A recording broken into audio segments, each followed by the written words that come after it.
Milhares de pessoas estão continuamente expostas a uma série de agentes químicos em seu local de trabalho, sem terem a menor consciência desse fato.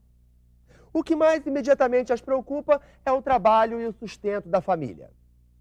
Mas, de repente, ficam doentes, com a saúde seriamente comprometida e não entendem o porquê disso.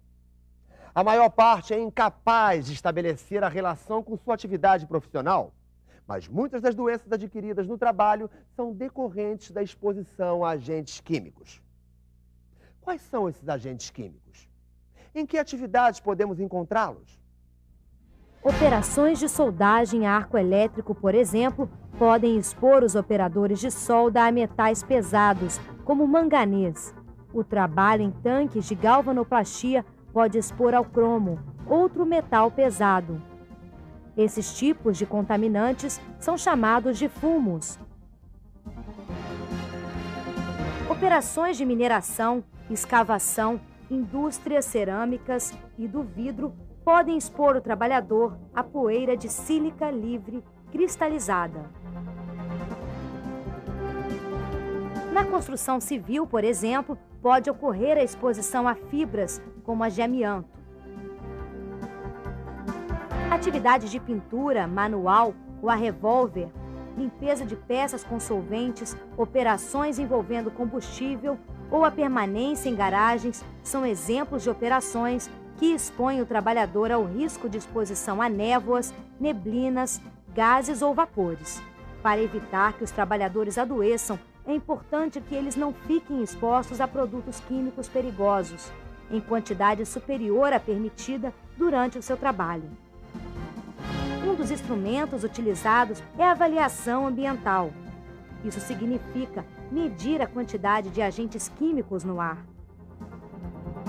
Para isso, são necessários instrumentos e equipamentos especiais. O Pedro, que está fazendo o curso técnico de segurança do trabalho, veio até a Fundacentro para conhecer na prática alguns equipamentos utilizados para realizar a avaliação ambiental de agentes químicos. O César é técnico e trabalha na área há muito tempo. É ele quem vai mostrar todo o processo. César, como são feitas as avaliações ambientais dos agentes químicos? Na maioria dos casos, coleta-se uma pequena parte do ar do local de trabalho para análise em laboratório. E quais são os métodos de avaliação ambiental mais usados? Coleta e análise podem ser feitas de várias maneiras, dependendo do tipo de contaminante. Por exemplo, os gases ou vapores. A concentração no ar pode ser determinada de várias maneiras. Tubos colorimétricos de leitura direta. Coleta em tubos adsorventes ou de carvão ativado para uma posterior análise laboratorial. Equipamentos eletrônicos de leitura direta. Dosímetros passivos e coleta de ar total para posterior análise. É bom lembrar que, no caso de vapores orgânicos, a metodologia mais utilizada é a absorção em carvão ativado, para posterior determinação cromatográfica. Já os fumos, névoas e neblinas podem ser determinados da seguinte maneira: absorção e posterior análise, ou coleta em filtros e posterior análise. Com as poeiras, a concentração pode ser determinada por meio de coleta em filtros, utilizando-se bombas de amostragem individual, com ou sem separadores de partícula e posterior pesagem. Podem ser coletadas em filtros abertos e pesados.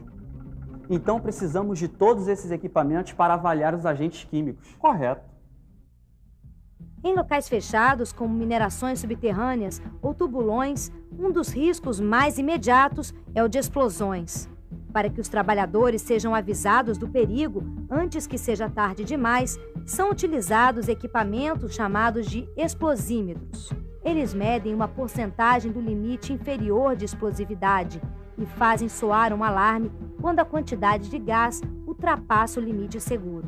Essa eu conheço. É a bomba de aspiração manual, que serve para bombear o ar através de tubos colorimétricos. O ar passa através dele, fazendo com que o recheio do tubo mude de cor, caso o ar esteja contaminado. Esse método é usado para determinar a concentração de gases ou de vapores nos locais de trabalho. Isso mesmo. Mas antes de se fazer a avaliação, é necessário testar a estanqueidade da bomba. Faça assim. Aperte a bomba até o fim. Coloque o tubo sem quebrar as extremidades. Meça a distância entre as extremidades da bomba. Aguarde 20 minutos e meça novamente. Se as medidas não se alterarem, continue com o trabalho. Caso contrário, fique de olho na bomba, ela pode estar com vazamento.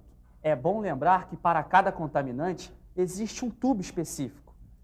Esse tubo, por exemplo, é utilizado para medir no ar a quantidade de álcool etílico. O álcool comum. E a avaliação é simples. Leia a carta do tubo para saber o número de bombadas que deve dar e qual o parâmetro de leitura. Quebre as extremidades do tubo.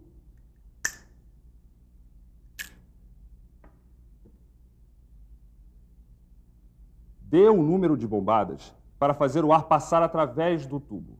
Compare o resultado final com o parâmetro da carta do tubo. Descubra qual a concentração do agente químico avaliado.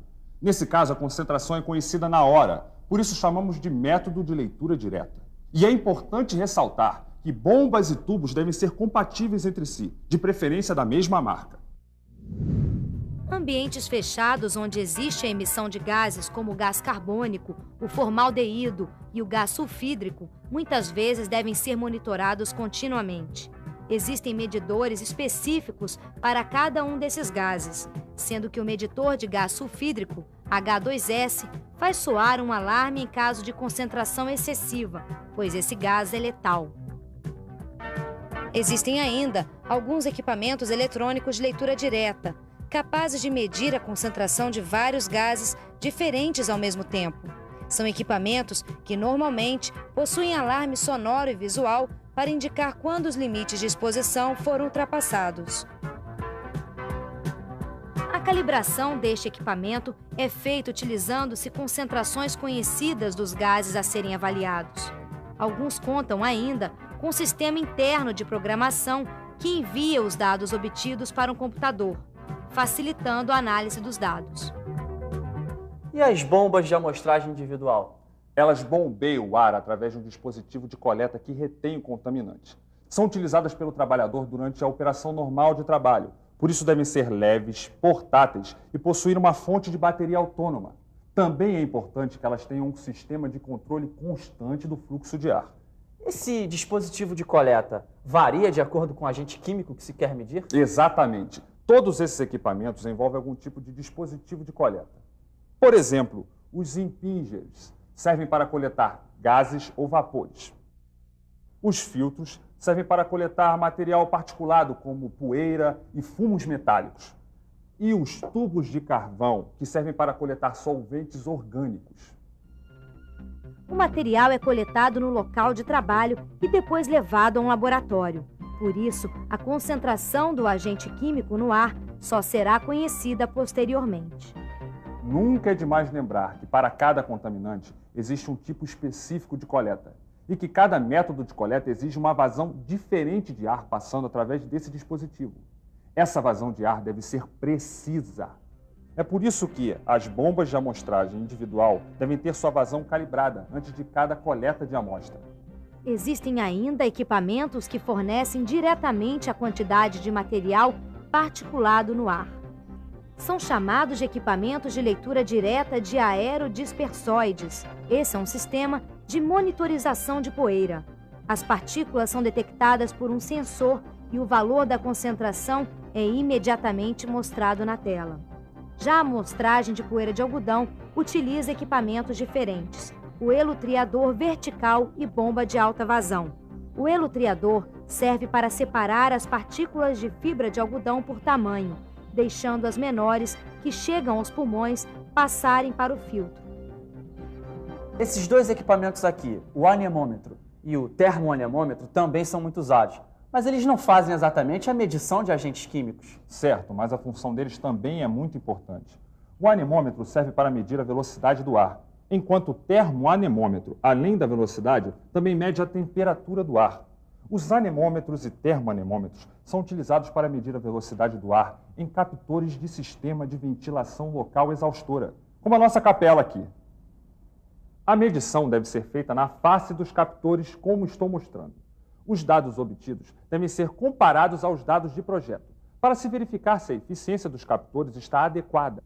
É importante lembrar, antes de se adquirir um equipamento, é necessário estudar bem quais os agentes se deseja avaliar, para que se escolha o equipamento mais apropriado. E mais, para que a avaliação seja correta, é necessário seguir as regras e observar as orientações do fabricante. Deve-se guardar o equipamento em local seguro, longe de agentes agressivos.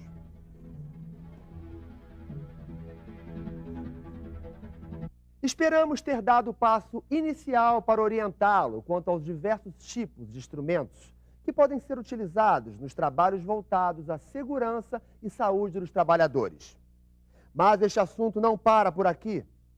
Pesquise e veja tudo o que há de novo no mercado da instrumentação, tomando sempre o cuidado de verificar se os instrumentos são feitos de acordo com as normas específicas.